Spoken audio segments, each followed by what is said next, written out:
Je vous invite à méditer ensemble avec une précaution. Dans cette méditation guidée, ne faites pas attention à mes fautes de français parce que je ne suis pas francophone, mais j'essaie de continuer à garder la connexion avec la communauté francophone pour partager Dharma, pour partager les connaissances et l'expérience que j'ai reçues.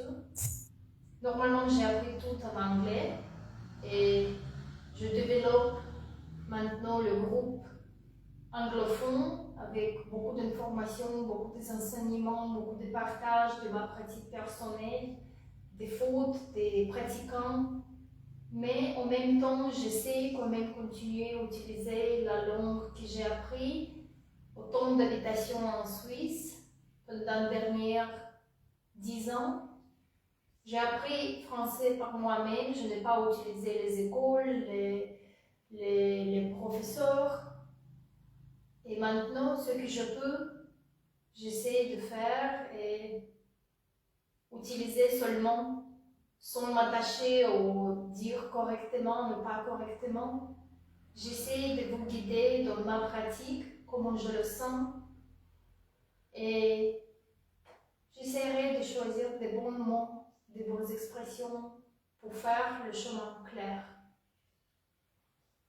Et donc, je vous invite de vous installer confortablement. Mais en fait, ce n'est pas le confort qui est important pour nous dans la pratique de méditation.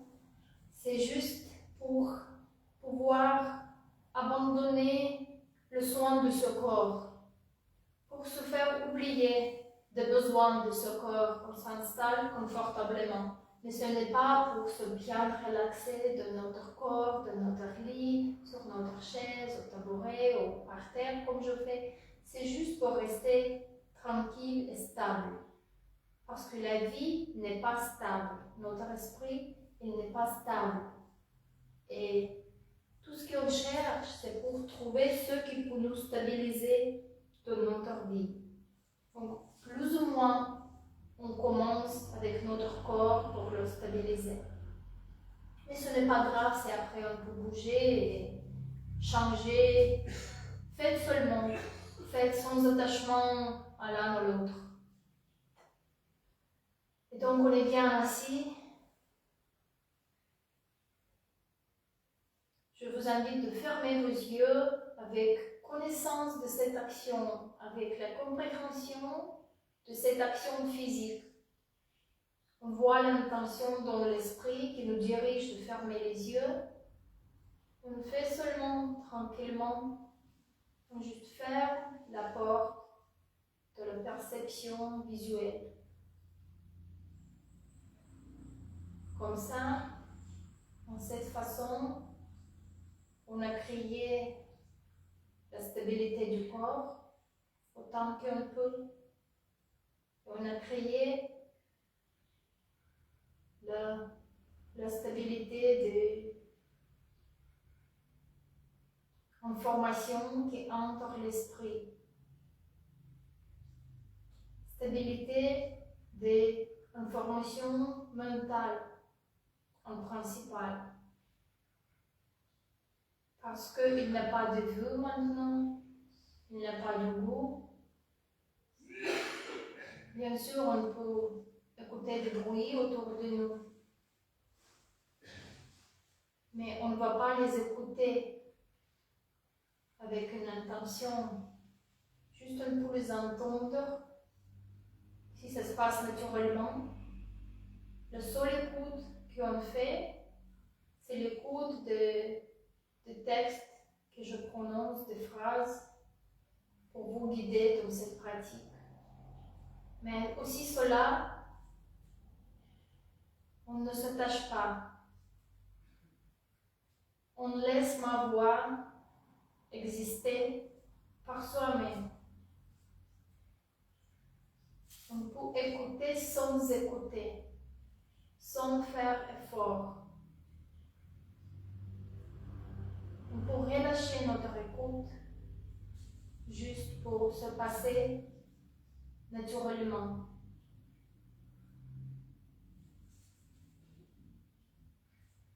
comme ça, on peut observer tout ce qui se passe dans notre esprit.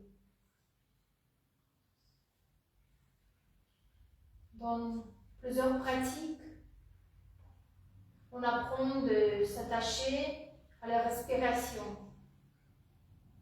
On peut faire cela si c'est plus simple, mais je voudrais vous introduire une autre idée, de ne pas rejeter la réalité. Tout ce qui se passe dans chaque moment présent, tout ce qu'on peut connaître, c'est la réalité du moment présent. Et donc, on est libre de ne pas choisir un objet de méditation, de ne pas s'attacher à cet objet, mais rester libre et faire le bienvenu à chaque objet qui apparaît comme dominant dans chaque nouveau moment. Donc, si vous avez l'habitude de suivre la respiration, cet objet peut être la respiration. Mais éventuellement, vous allez avoir un autre objet. Par exemple, exactement la concentration sur l'écoute. Le son.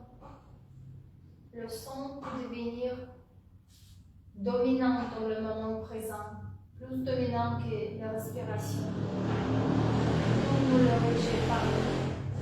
On accepte cet objet, on abandonne l'objet de la respiration et on est ouvert d'expérimenter le son. Mais on doit développer aussi la bonne compréhension que le son, ce n'est pas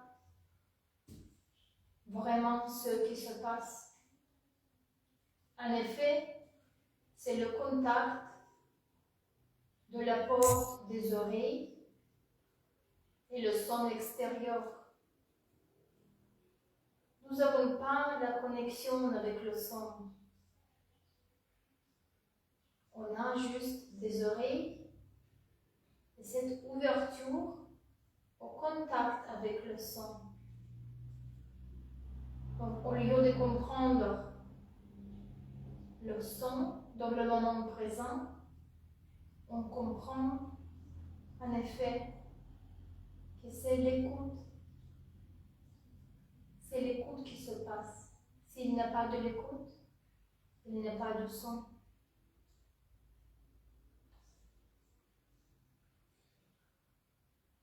Donc ma voix ou autre bruit autour, vous retirez votre attention et il devient un après l'autre votre objet de la pleine conscience. Pleine conscience est liée à cet objet dans un instant. Et dans un autre instant, c'est un autre objet. Un objet qui peut être une sensation de notre corps. Je vous donne les exemples. Vous ne devrez pas les suivre. Vous devrez rester sincère dans votre propre pratique. Vous devrez apprendre de votre propre expérience.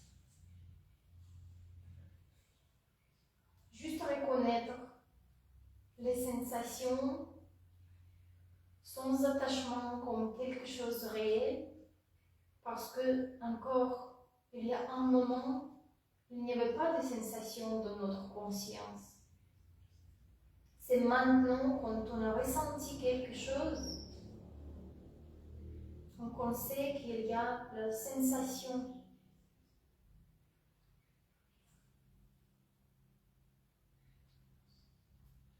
On reconnaît comme ça, et on ne s'attache pas. On laisse cette expérience passer si vite comme cette expérience apparaît. Apparaît et disparaît. On est ouvert pour un autre objet. Mais c'est vrai qu'un autre objet peut venir pour ressembler au même qui était le précédent. Donc ça peut être encore la sensation, et encore la sensation, et sensation. Mais on doit comprendre que ce n'est pas une grande sensation durable, qu'il y a juste plusieurs moments de sensations qui sont dominants au-delà des autres phénomènes de la nature qui se passent. On est là dans cette pratique pour observer, découvrir et comprendre la nature, la vérité qui se développe devant nos yeux intérieurs, les yeux de notre esprit, de notre perception.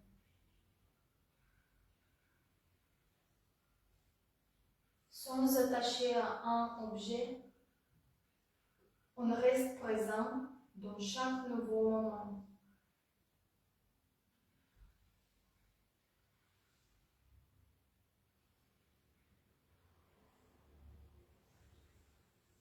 L'esprit pour développer la pleine conscience sur l'objet de la respiration, des sensations. Peut-être odeur peut apparaître si on n'est pas vraiment isolé. Des souvenirs pour finir. Et tel qu'il vient, il aussi part. Rien reste en permanence. L'idée de notre pratique d'arrêter compacter, d'arrêter faire solidifier, d'arrêter attacher plusieurs moments ensemble dans un objet qui va sembler comme réel. Dans notre vie quotidienne, nous sommes déjà assez perdus avec plusieurs objets auxquels nous sommes attachés.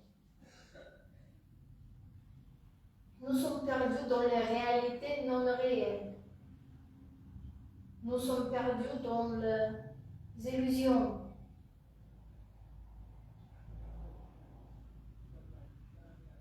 La pratique de méditation nous offre la chance pour sortir de ces illusions,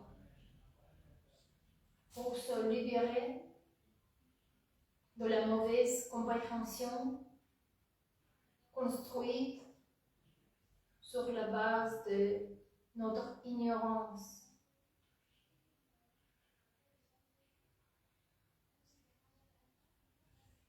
Ignorance du moment présent,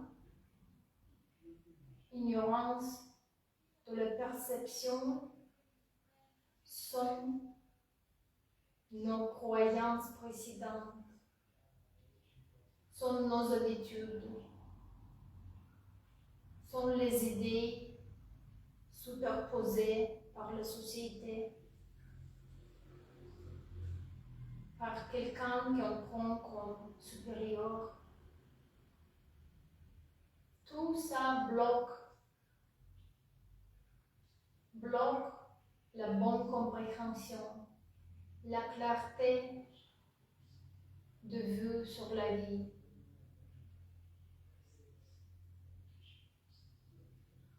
Donc, dans notre pratique, on s'entraîne d'abandonner nos habitudes de perception. On se libère de toutes les connaissances, de tous les programmes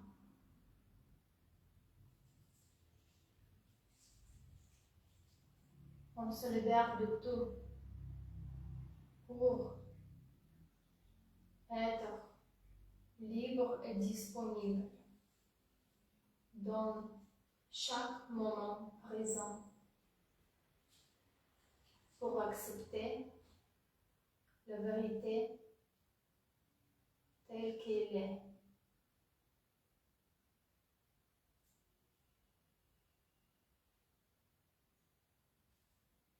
Notre pratique est basée sur le moment présent avec ouverture pour un nouveau objet qui apparaît. On suit la nature. On ne contrôle pas le processus.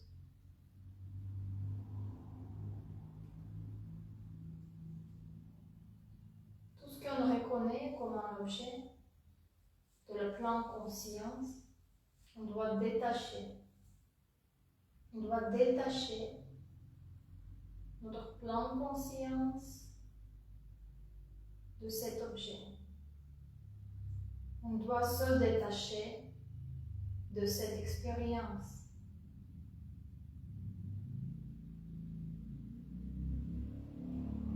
Si on ne se détache pas, on n'accepte pas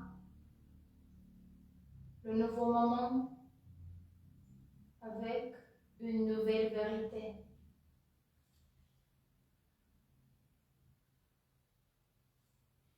Pour accepter la vérité, on doit être libre, on doit être disponible.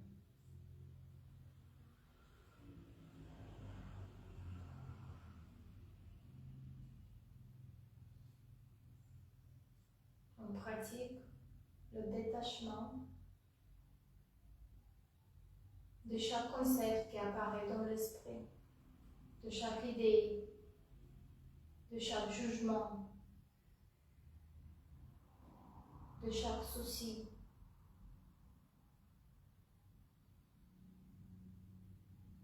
De chaque compréhension ou mal-compréhension. On se détache de chaque expérience pour être libre et disponible.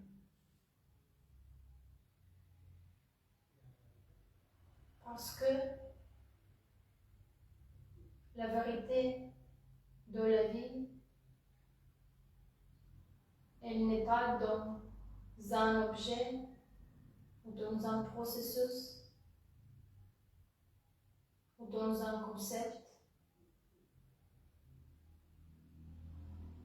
La vérité est dans la nature de l'impermanence, la nature du changement. C'est ça qu'on apprend avec notre patience dans la pratique, avec notre détermination de rester dans le moment présent, d'accepter tout ce qu'on comprend, on ne comprend pas.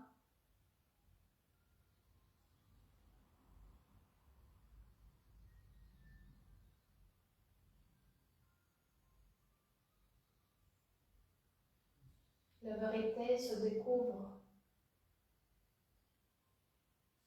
Si on est prêt à remplacer l'idée de quelqu'un à quelque chose par l'idée de vide de quelqu'un et de quelque chose.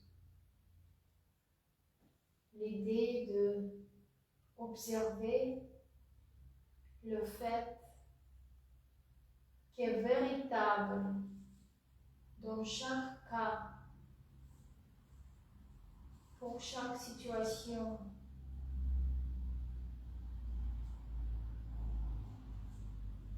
Et cette vérité est la nature de l'impermanence.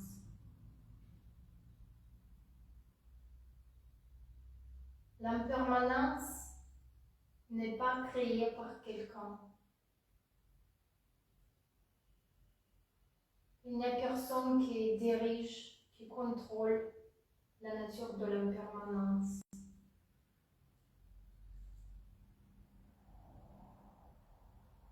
La nature de l'impermanence se passe si on le veut ou si on ne le veut pas.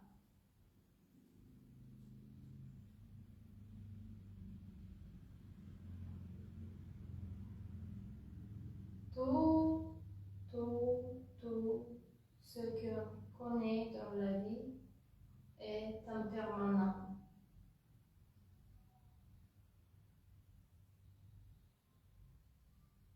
Tout ce qui apparaît disparaît.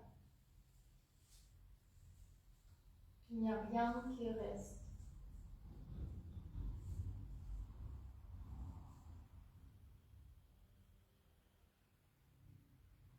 S'il y a l'expérience des sensations de notre corps, par exemple, ça gratte, on peut apprendre l'expérience de l'impermanence si on ne gratte pas, si on ne touche pas, et on laisse la nature jouer son rôle. On voit que ce qui est apparu, comme la sensation, après certains temps, la sensation disparaît sans notre intervention.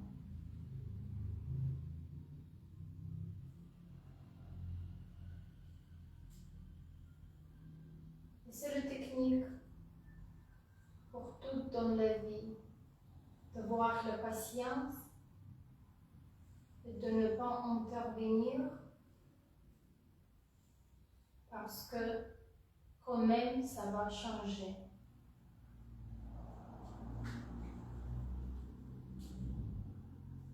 Et au nouveau, je répète qu'on ne doit pas s'attacher à quelque chose. Donc on ne s'attache pas au sept concept de ne pas intervenir. On ne peut pas arrêter de participer dans la vie. On ne peut pas arrêter de faire des actions.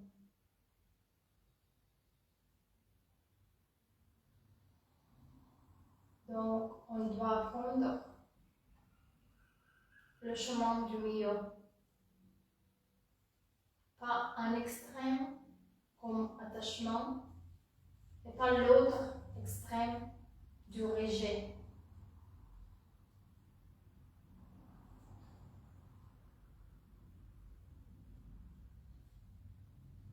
On n'y s'attache pas, ni rejet. On prend le chemin du milieu. Pour ça, en connaissance de l'absence de quelqu'un ou quelque chose,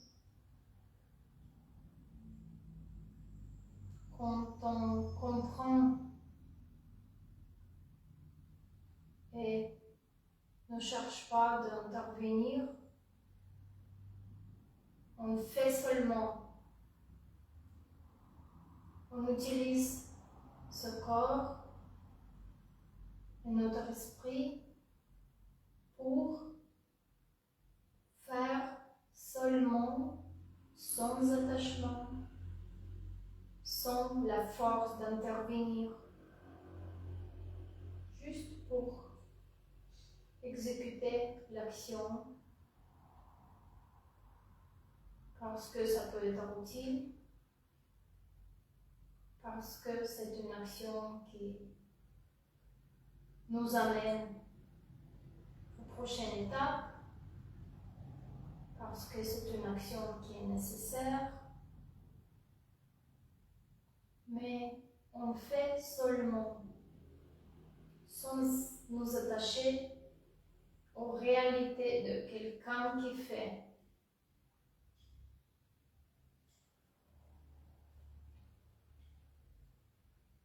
Sans attachement au résultat, on fait seulement.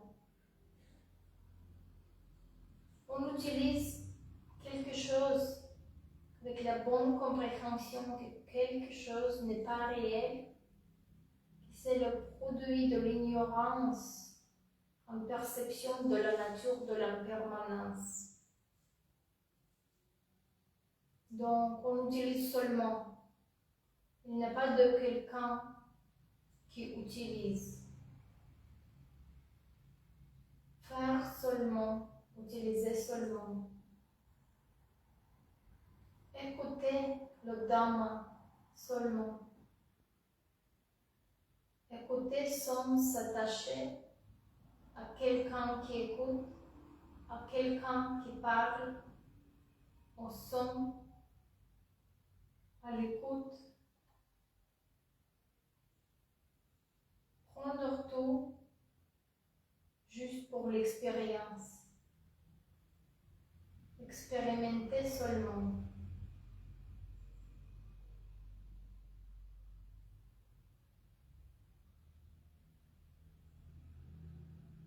Il n'y a pas de quelqu'un vrai, réel, existant continuellement. Il n'y a pas de quelque chose solide et permanent. Tout est la nature de l'impermanence, changeante. Changeante sans cesser. Et il n'y a pas de quelqu'un qui le fait changer. Il n'y a que la loi du karma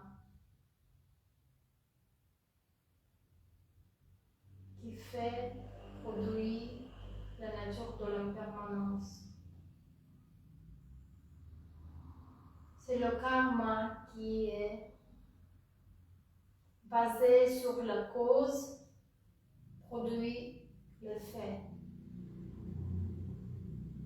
C'est le karma qui fait des objets apparaître. C'est selon la loi du karma, ces objets disparaissent.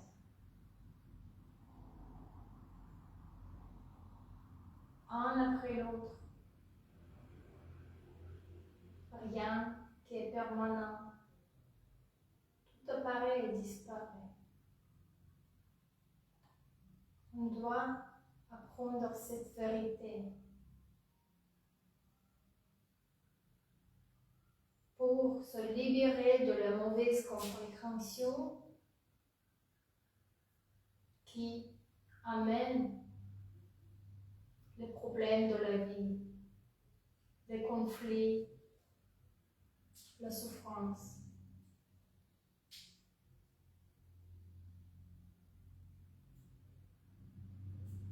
Dans les situations de la vie,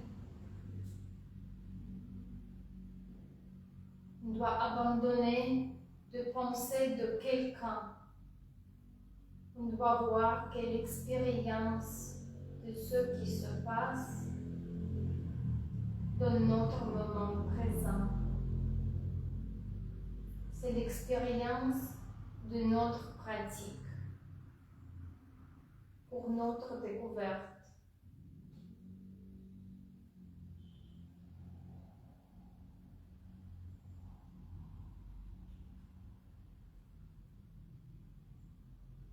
On oublie de quelqu'un et quelque chose. On remplace l'idée de quelqu'un et quelque chose par une idée de la nature de l'impermanence, le changement qui prend lieu, le changement qu'on ne voit pas parce qu'on s'attache. On compare plusieurs moments ensemble. On les attrape comme quelque chose de réel, on le possède comme quelque chose, et on développe l'opinion pour cet objet, comment il doit être, comment il ne doit pas être. On rencontre la réalité qui est différente de ce qu'on a pensé, qui est différente de nos attentes.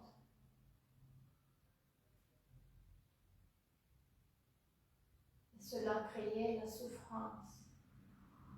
On ne peut pas accepter que la vérité est différente de nos attentes.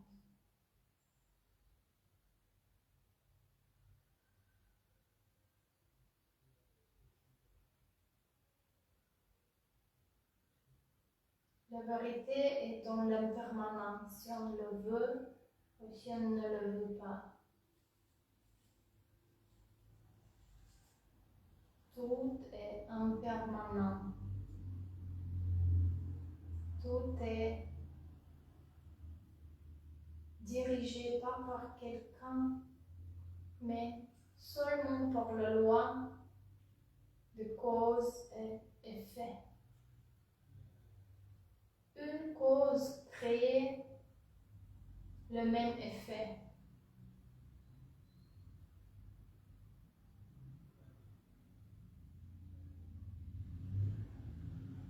Mais la vie, l'existence est très vaste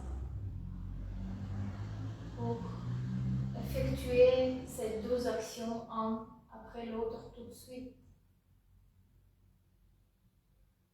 Avec notre intelligence limitée, avec la vue de l'esprit bloqué par l'ignorance, on n'arrive pas à voir comment une cause se transforme en un effet. Nous n'avons pas assez de la patience pour faire seulement, sans attachement, et laisser passer. Et pour découvrir que dans une autre situation,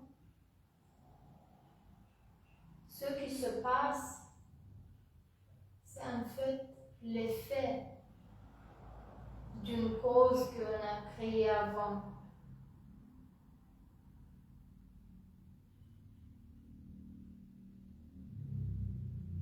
Tout ce qui se passe, c'est toujours un effet.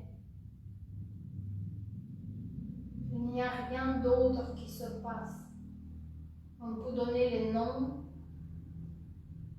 on peut avoir les concepts, on peut attacher les idées, mais tout ça, quand même, c'est toujours l'effet de quelque chose qu'on a créé avant.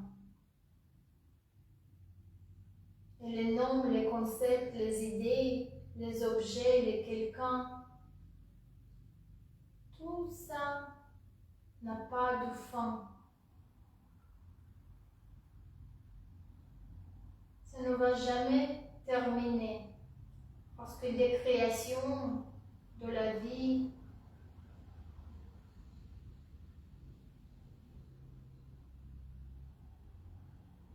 sont très nombreux.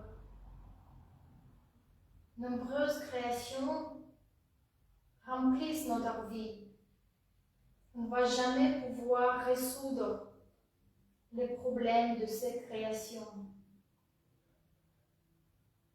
Seulement en acceptation que la vérité est dans l'impermanence, dans l'absence de quelque chose de réel. Seulement acceptation de ce fait qu'on peut réaliser grâce à la pratique de méditation, se fait pour résoudre tous les problèmes, toutes les situations.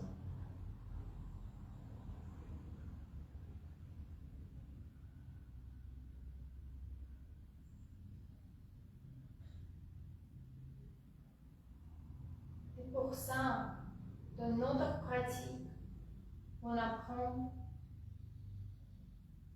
de rester présent dans chaque moment, avec le détachement de chaque objet qui apparaît. Si on se détache, on peut voir la nature de l'impermanence, que l'objet disparaît et un autre objet apparaît.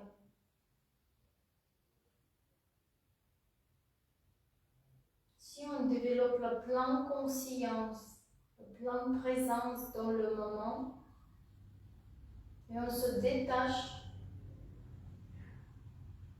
de ce qui se passe, on a la chance de comprendre que ce qui ressemble d'être durable n'est pas quelque chose durable, n'est pas quelque chose réellement existant. Plutôt, il y a plusieurs instants de même objet qui se répètent, mais chaque fois, c'est un nouveau objet, parce que ce qui apparaît disparaît. Ce qui est né mort. Ce qui vient part. Il n'y a rien qui reste. Il n'y a rien qui dure.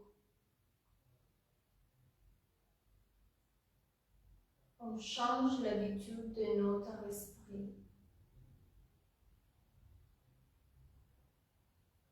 pour avoir la bonne compréhension.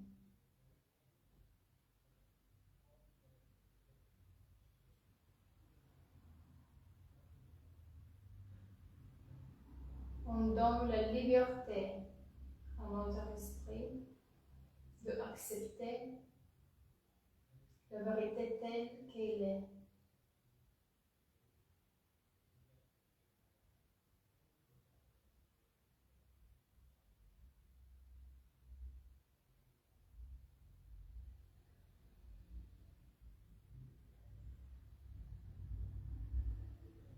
On peut s'oublier dans le processus de la pratique de méditation.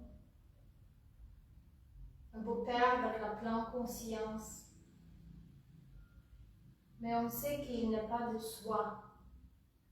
Il n'y a pas de quelqu'un qui peut attraper et garder et contrôler. Tout se passe avec le changement d'un moment à l'autre.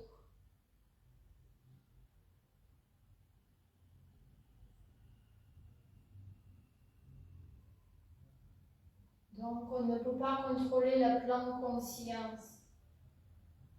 On peut accepter le moment quand la pleine conscience revient. On peut accepter et maintenir avec la bonne compréhension de l'impermanence sans soi.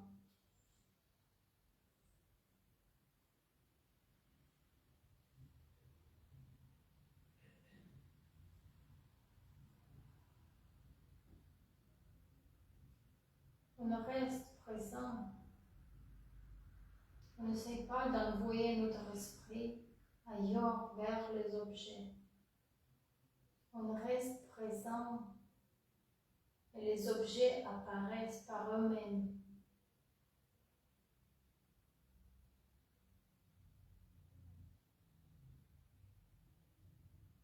Ce qui apparaît, c'est notre objet de méditation. Mais on ne s'attache pas. On est prêt d'accepter un autre objet pour voir la réalité du changement.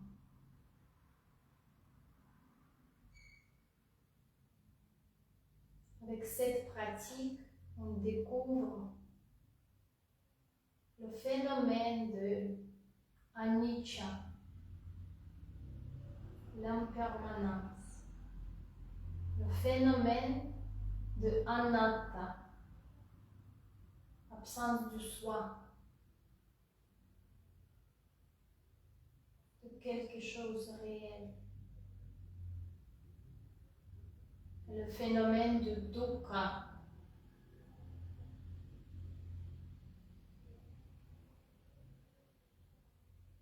la souffrance, le manque de contentement.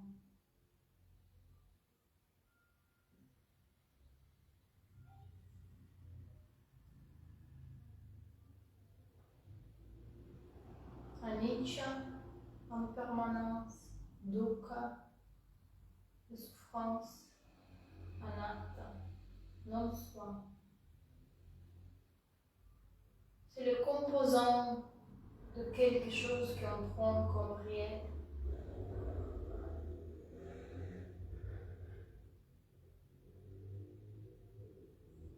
Avec la pratique assise, on apprend d'observer et de reconnaître anicca, dukkha, anatta,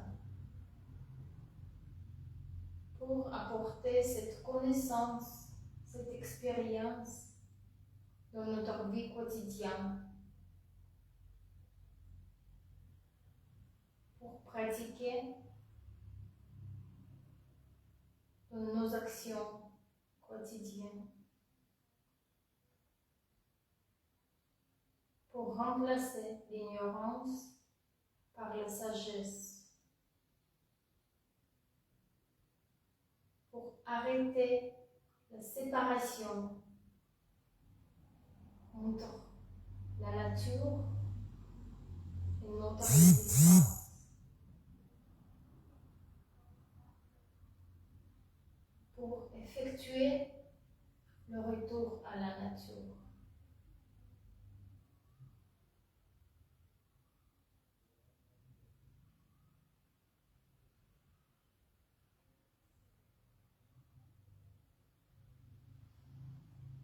Chaque moment présent.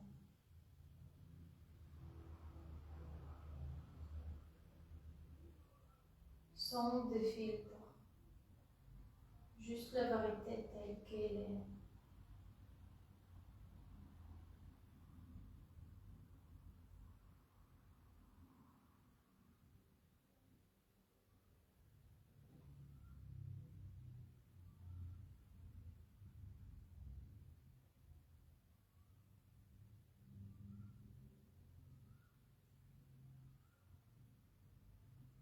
La compréhension de silence, c'est aussi quelque chose d'impermanent.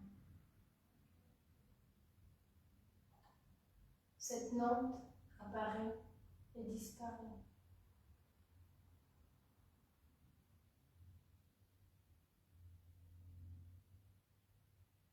En fait, chaque expérience qu'on note est suivie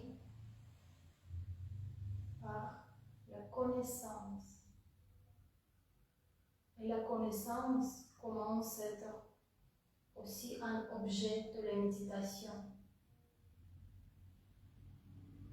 Au lieu de reconnaître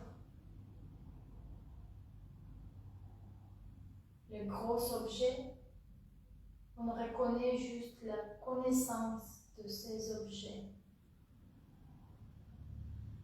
Si notre esprit peut être plus subtil,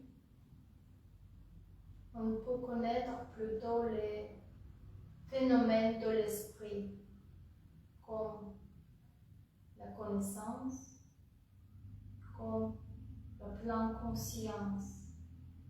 Plein conscience même peut être objet de notre méditation. De un moment à l'autre, on reconnaît la pleine conscience avec le détachement. Et la pleine conscience qui reconnaît la pleine conscience précédente, toujours avec le détachement. Et la le plein conscience qui la pleine conscience de la pleine conscience précédente aussi. Mais on ne voit que le changement, la caractéristique commune de tous les objets, à tous les niveaux, et seulement le changement. Parce que tout est la nature de l'impermanence, changeante, sans soi.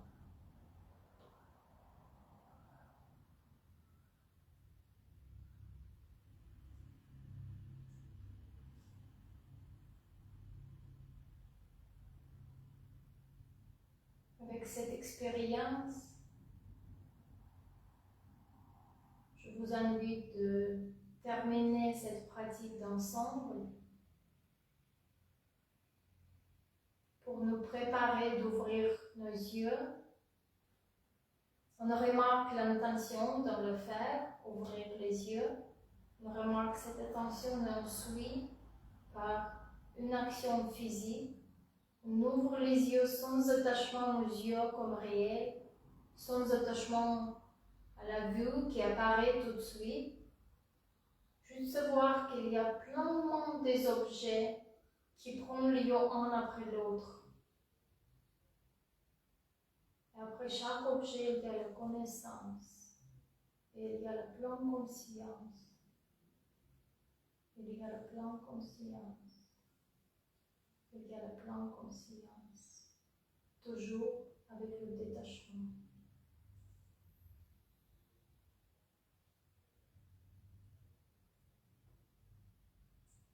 Il n'est pas très important s'il y avait la bonne compréhension, la bonne écoute ou non. Important qu'on fait effort pour passer ce moment à méditer, pour accepter l'information du Dhamma,